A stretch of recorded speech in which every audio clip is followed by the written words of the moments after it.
अब जैसे इस क्वेश्चन में क्या बोल रहा है, a pendulum of mass small m hang from a support fix to a trolley.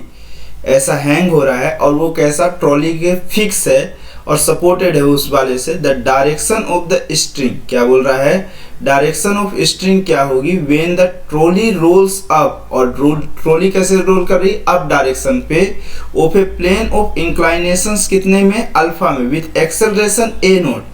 String and bob remains fixed with respect to trolley. String और बॉब दोनों ट्रॉली के रिस्पेक्ट में फिक्स है।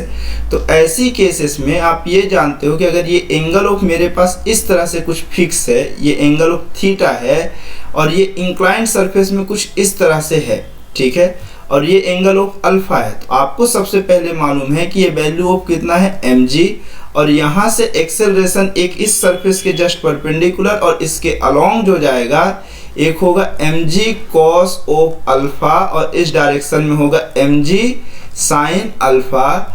और मेरे पास स्ट्रिंग में यहाँ पे टेंशन ऑफ टी आएगा बॉब के क्रॉस, यहाँ पे पुलिंग ऑफ नेचर का। इस टेंशन के दो कंपोनेंट दिखेंगे, एक ऊपर की डायरेक्शन में, अगर मैं ये देखूँ तो ये अगर एंगल थीटा है तो ये एंगल भी थीटा होगा जिसकी वैल्यू t cos थीटा, और इस डायरेक्शन में आएगा t sin थीटा, ठीक है। अब मैं क्या कर रहा हूँ इस डायरेक्शन में, अब मेरे पास क्वेश्चन में बोला कि इस डायरेक्शन में बॉडी क्या हो रही है, एक्सेलरेट हो रही है। तो वर्टिकल डायरेक्शन में कोई भी एक्सेलरेशन नहीं है, मुझे इसे इस एक्सिस को y और इस एक्सिस को x एजम्पशन कर रहा हूँ। तो वर्टिकल डायरेक्शन में कोई एक्सेलरेशन नहीं, मतलब summation of force vertical direction में 0 होगा। तो ये कितना हुआ, t cos theta minus of मेरे पास कितना होगा, mg cos अल्फा, ये दूसरे साइड जाएगा तो ये इक्वल हो जाएगा, तो mg cos अल्फा, ठीक। उसी तरह से दूसरे इक्वेशन में देखिए तो summation of force horizontal direction में कितना होगा, बॉब का mass into acceleration a not है। तो यहाँ से मुझे समझ में आया इस डायरेक्शन में जो एक्सेलरेशन होगा वो कैसा होगा, पॉजिटिव होगा। उसके अपोजिट साइड जो होगा वो कितना होगा, निगेटिव होगा। mg sin alpha is equal to m into कितना हुआ, ए नॉट।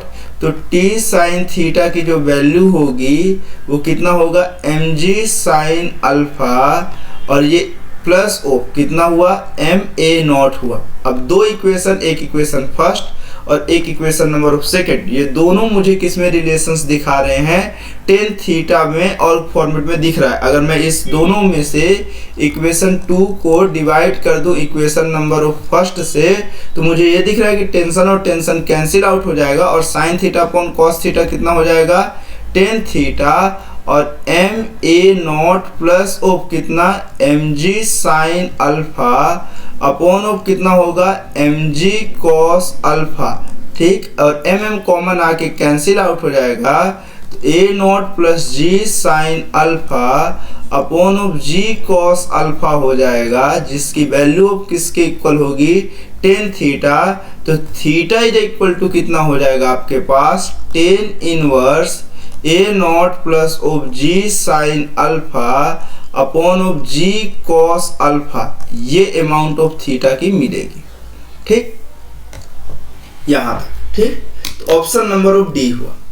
तो इसी के साथ ये हमारे पास एनएलएम का लेवल 1 का वो क्वेश्चन ऑफ नंबर खत्म हुए जहां पे विथआउट ऑफ फ्रिक्शन है। अब इसके बाद जो हमारे पास स्टार्ट होगा वो विथ ऑफ फ्रिक्शन से स्टार्ट होगा।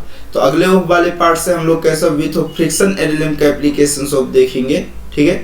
तो थैंक्स फॉर वॉचिंग।